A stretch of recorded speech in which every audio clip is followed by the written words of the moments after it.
साथियों नमस्कार। इस वक्त जनपद बलिया में और ख़ास बात करते छोटी काशी रसड़ा में है। और रसड़ा में देखा जाए तो चुनाव तो अभी दूर है, लेकिन राजनीतिक पार्टियों के लिए दूर नहीं है।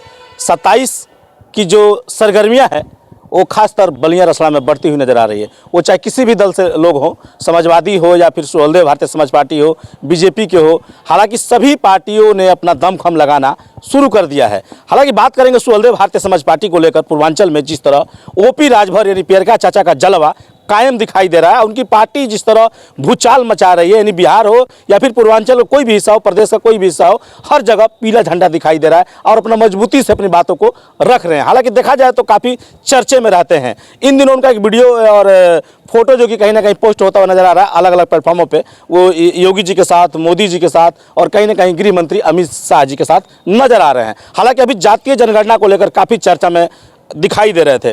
कल की डेट में देखा गया तो उनके जो पार्टी के पदाधिकारी हैं, जो नेता हैं, वो लोग हर जगह अपने ज़िले में तहसीलों पर जाकर धन्यवाद ज्ञापन दिया। उसी पर हम चर्चा करेंगे और 27 की सरगर्मियों पर हम बात रखेंगे कि क्या ओम प्रकाश राजभर और उनकी नीतियाँ उनकी पार्टी कर रही है और 27 में किस तरह का कारोबार उनका चल रहा है। आइए हम रुख करेंगे। स्वागत है सबसे पहले आपके चैनल पर। सबसे पहले तो आपके चैनल को मैं धन्यवाद देना चाहूँगा और जितने भी लोग आपके चैनल के माध्यम से हम लोगों को देख रहे हैं, मैं सभी को धन्यवाद ज्ञापित करता हूं। क्या नाम पड़ेगा सर आपको? मेरा नाम अनुराग कुमार किंकर है और मैं सुहेलदेव भारतीय समाज पार्टी से अनुसूचित प्रकोष्ठ का मंडल अध्यक्ष आजमगढ़ मंडल। बात करें तो पीला साफा आपने कब धारण किया फर्स्ट टाइम देखा जाए तो? ये 2021 में मैंने धारण किया था। अच्छा, 2021 जी। इसके पहले मैं बहुजन समाज पार्टी में था और बहुजन समाज पार्टी से सेक्टर अध्यक्ष था। बाद में बहुजन समाज पार्टी की कुछ रसड़ा विधानसभा की स्थिति ठीक नहीं थी। राजनीतिक लोगों को जो भी व्यक्ति थोड़ा सा आगे बढ़ने का प्रयास कर रहा था हमारे समाज में, उसको कहीं ना कहीं ऊपर से दबाव दे करके पार्टी से निकाल दिया जाता था या फिर उसके साथ कोई ना कोई प्रताड़ना की जाती थी। तो ये सब देखते हुए मैंने कई बार विरोध भी किया कि ये ठीक नहीं है, लेकिन उसका कोई फ़ायदा नहीं हुआ। यहाँ पर विधायक जी भारी हो गए, इसलिए हमने बहुजन समाज पार्टी को छोड़ दिया। अच्छा, क्या अच्छा लगा ओम प्रकाश राजभर यानी प्रियंका चाचा में कि उनके पार्टी में चला जाए और राजनीति को अग्रसर किया जाए? क्या अच्छा मूवमेंट क्या दिखाई है राजनीति को लेकर? देखिए, माननीय ओम प्रकाश राजभर जी की एक क्वालिटी मैंने ये देखा कि अपने छोटे से ही कार्यकर्ता को इतना कॉपरेट करते हैं, इतना मेहनत करते हैं कि यदि कोई छोटा सा कार्यकर्ता अपने आप को निखारने का प्रयास करना चाहे तो पूरा उनका सहयोग मिलता है। अभी आपने देखा बासडी वाली घटना को आपने देखा, एक छोटे से कार्यकर्ता के साथ जो अभद्रता हुई, उस अभद्रता में पूरे पार्टी के मुखिया तक लग गए और अपनी बात को माननी पड़ी। जब उनको न्याय मिला तब जाकर के सभी कार्यकर्ताओं के अंदर एक नया जोश जगा और इस तरीके से नए कार्यकर्ताओं को आगे बढ़ने का मौका मिलता है। ये फायदा है सुहेलदेव भारतीय समाज पार्टी। कल देखा गया कि पीले सोफे में हर जगह तहसीलों पे लोग नजर आ रहे थे, यानी कि आप जैसे नेता नजर आ रहे थे हर तहसीलों पे। किस तरह का धन्यवाद ज्ञापन आप लोगों ने दिया तहसीलों को? ये हमारे पार्टी का पहले से ही 4-5 मांग थी। पार्टी जब गठित हुई तो मुफ्त शिक्षा, दीक्षा और स्वास्थ्य, जाति जनगणना, ये 4-5 मेन हम लोगों की मांगे थी और इसी मांग को लेकर के समाजवादी पार्टी से भी गठबंधन हम लोगों का हुआ, लेकिन समाजवादी पार्टी कह करके और बाद में मुकर गई। इसलिए उससे हम लोगों का गठबंधन तोड़ना हुआ और बीजेपी के साथ जब हम लोगों का गठबंधन हुआ तो पूर्व में जो बीजेपी गलती कर रही थी उसको सुधार करके और उन लोगों ने वादा किया था कि आपकी जो मांगे हैं इसको हम हमारे साथ आइए, हम इस पूरा करेंगे। तो इसी मैनिफेस्टो पर ये हमारी पार्टी गठबंधन की और जब से गठबंधन हुआ, चुनाव बीतने के बाद पहली बार ये जाति जनगणना के लिए उन्होंने प्रधानमंत्री जी ने आदेश किया।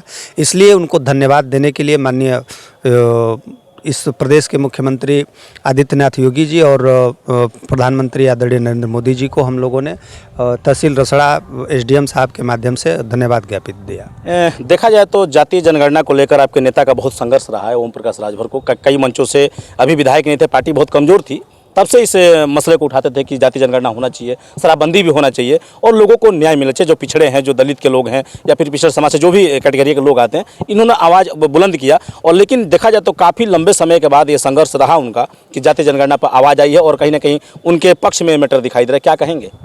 देखिए, ये तो पुरानी कहावत है कि रसरी आवत जाते सिल पर परत निशान। मेहनत तो होना लाजमी है। मेहनत जब से पार्टी बनाई गई तब से जाति जनगणना के लिए मेहनत हो रही थी और ये सफलता बहुत लेट में मिली, लेकिन फिर भी मिली, इसलिए धन्यवाद हम सभी को देना चाहेंगे।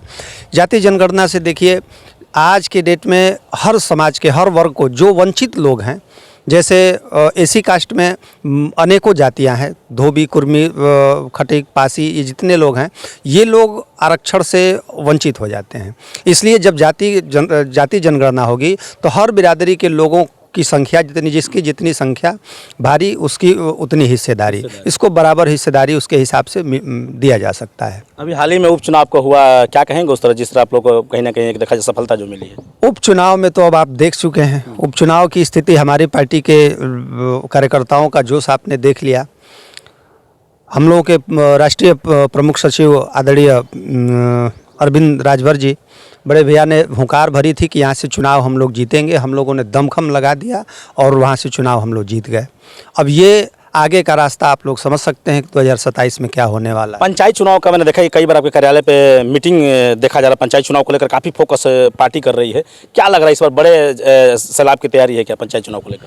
देखिए, ये तो कहीं ना कहीं हम लोगों की इस बात की भी खुशी है, विपक्ष भी इस बात को अच्छे तरह से जानता है। लोग दूसरे पार्टी से जिला पंचायत जीतने के लिए हमारे पार्टी को ज्वाइन करते हैं और हम लोग खुद अपने अंदर ये हमारी पार्टी गट्स रखती है। इस बार जो है पूरे 75 जिले में अपना जिला पंचायत अध्यक्ष बनाने के लिए माननीय ओम प्रकाश राजभर जी ने ठान लिया है और हम लोग उसी पर काम कर रहे हैं। पूरा विश्वास है कि हम लोग अधिक से अधिक इस पूरे प्रदेश में जिला पंचायत सदस्य बनाएं। पश्चिमांचल में भी आपकी पार्टी बहुत दमखम लगा रही है और खासतर इटावा, मैनपुरी, अलीगढ़, औरैया साइड में वीडियो देखने को मिल रहा है सोशल मीडिया के प्लेटफॉर्म पे कि पीला गमछे वाला वहाँ पे पैर जमा दिए हैं। क्या लग रहा है कि संदमारी होगी अखिलेश यादव के गढ़ में? बिल्कुल होनी है। अखिलेश यादव जी बिल्कुल हवाई हो जाएंगे।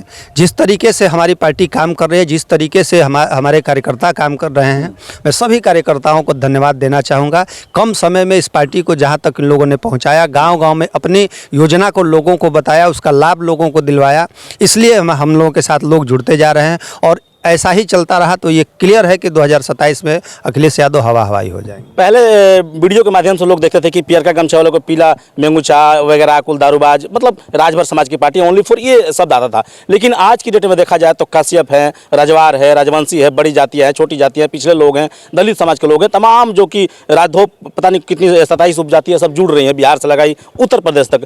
अब कैसे विपक्ष पार्टी को ये नज़र आ रहा है पीला गमछे वाला? देखिए, दूसरे पार्टी अदर पार्टी को उनको तो विरोध करना है, चाहे कुछ भी हो। आधार तो बढ़ गया ओम प्रकाश राजभर। कितना भी आप मेहनत करेंगे तो उनको तो कोई ना कोई नुकसान निकालना है।